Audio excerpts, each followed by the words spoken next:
Welcome to Everyday Happiness, where we create lasting happiness in 2 minutes a day through my signature method of intentional margins, creating harmony between your to-dos and your priorities, happiness science, and musings about life.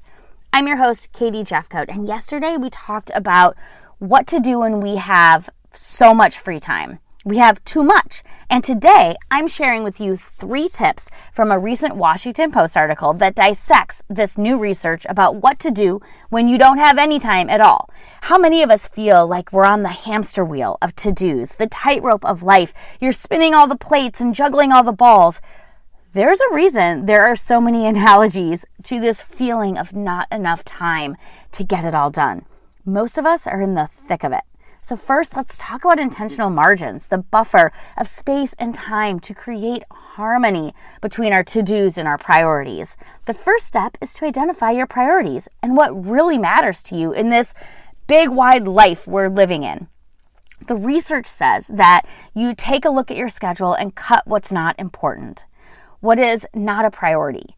I think that's easier said than done, and likely this happens over a number of weeks to really extract yourself from commitments that are no longer priorities. And priorities can and should be for a season, a week, a day.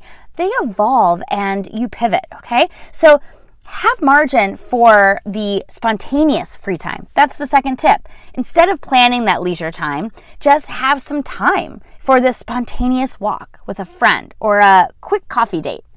And lastly, the research suggests that we should find 2 hours in a day where nothing is scheduled.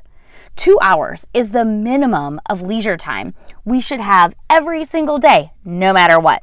The article points out that it doesn't all have to come at the same time. Coffee breaks, short walks, reading, or watching TV count toward our discretionary time.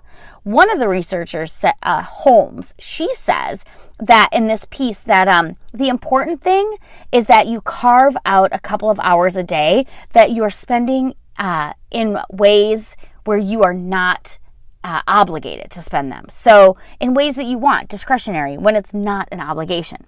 So where are you spending your time? I'm curious if you have 2 hours a day for leisure. So until next time, hit the subscribe button and share this micro podcast with friends. We would be so grateful.